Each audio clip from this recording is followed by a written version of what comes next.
All right, have and have not fans. Now, based off the title of this video, you're probably wondering, Jeremy, what the hell are you thinking right now? And I have to admit, I agree.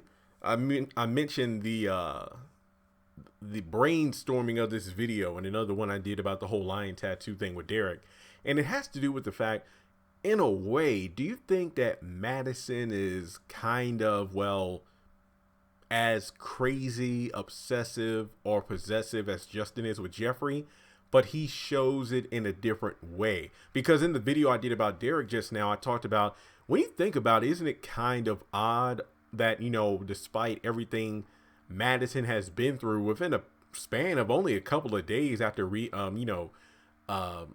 meeting Jeffrey again since, grade school, after everything, I'm talking, being hit with a crowbar, having his car destroyed by Jeffrey's crazed lover, experiencing the fact that his mother pretty much wants to disown him for being gay, even going so far as to even reject his help as a professional nurse to actually save her because he's gay, and even seeing Jeffrey hate his mom so much that he didn't want to lift a finger after she was thrown off a balcony due to a scuffle with him. And, given the fact that, I don't, was this, oh yeah, Jeffrey electrocuting his mother, despite all that, Madison still wants to be with Jeffrey.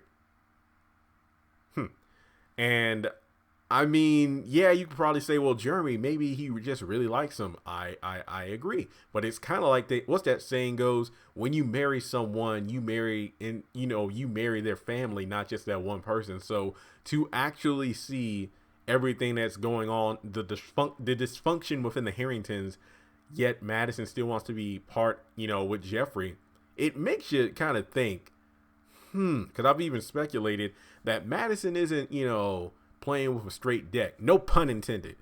Just the fact that, he talks about how he had a Justin-like character back in his hometown, but with a restraining order, he eventually left town and never saw the guy again.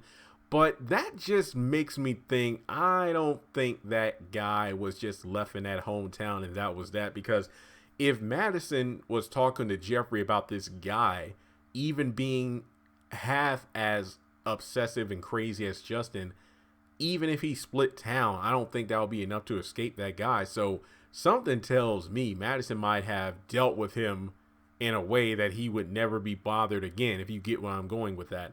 Kind of like the whole situation where Jeffrey was saying, oh my God, Justin did this to your car and whatnot. And then Madison kept insisting that he would take care of it himself.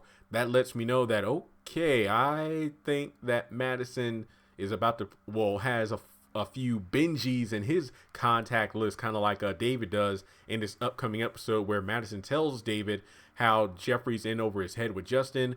Then he gets on the phone and says, hello, tell Benji I need him to take care of some punk who's been harassing my son. So I'm imagining that Madison either handled this guy from his past himself, or he had someone else do it for him and he split town. So, I mean, when you really think about it, you got to think of the psychology of it. Like Madison did say back in school, he was like the big fat kid that was always being picked on and whatnot.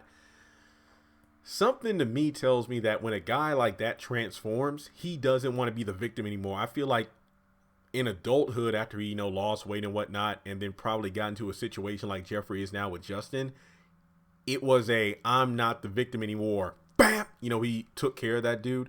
Kind of like Jeffrey. Keep in mind, how many times has he been bullied by Veronica, just like Bobby Safeman used to do to him as a kid? And, that ended with the whole baseball bat scenario. But in this case with Veronica, it led to being thrown off a balcony and electrocuted and stabbed.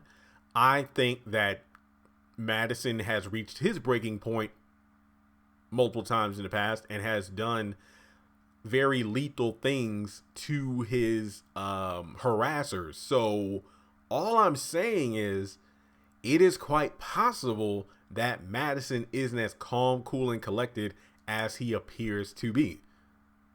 Because when you think about it, like in this last episode, he talks about how he's not ready to talk about his multiple lovers, meaning that he's been through some things before. And the fact that, he's still insisting, oh, the guest room, I thought me and you were going to share a room together. So I'm just thinking that, yeah, Madison, yeah, we got to keep watching this guy. I don't know. I mean, everybody's like, Charles might be working with David and he probably is an abuser in the past and we don't know that much about him. And Derek might have the lion tattoo. He might be the man. He may have been the man that raped Hannah.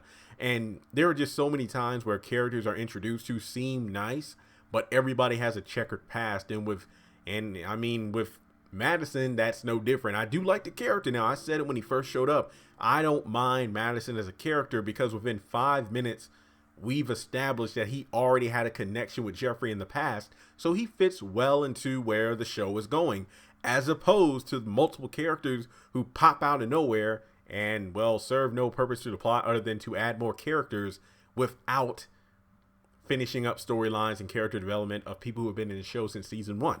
So, with that being said, folks, be sure to follow Brock, aka Madison, on Instagram and Twitter. Very nice guy. We talked a couple times. But I really do think that Madison has some things we don't know about hidden in the closet. Once again, no pun intended. I mean, I've used the skeletons in the closet scenario so many times on the show. It just fits. So let me know your thoughts. Do you think Madison is just Justin level crazy or whatnot? Or do you think he's more of the Jeffrey scenario where if he's pushed far enough, he will strike back? Congratulations on making it to the end of this video. If you like what you saw, be sure to hit that thumbs up button as well as leaving your thoughts in the comment section below so we can keep the conversation going. On the left hand side of the screen, you should see a picture of Jeffrey Harrington. You can click on him in order to subscribe, but also hit the bell notification icon. That way you don't miss out on any new content. Also, you should see some videos appearing on the screen as well that I'm pretty sure you'll enjoy if you enjoyed the one you just saw. But also, be sure to follow me on social media such as Facebook, Instagram, and Twitter. Links to all my social media will be in the description below. And in order to help this channel hit 100,000 subscribers, I'm going to need your help. So make sure to share this video as well as the channel around with all of your friends on your own social media. But once again, thanks so much for tuning in, and I'll catch you all in the next video.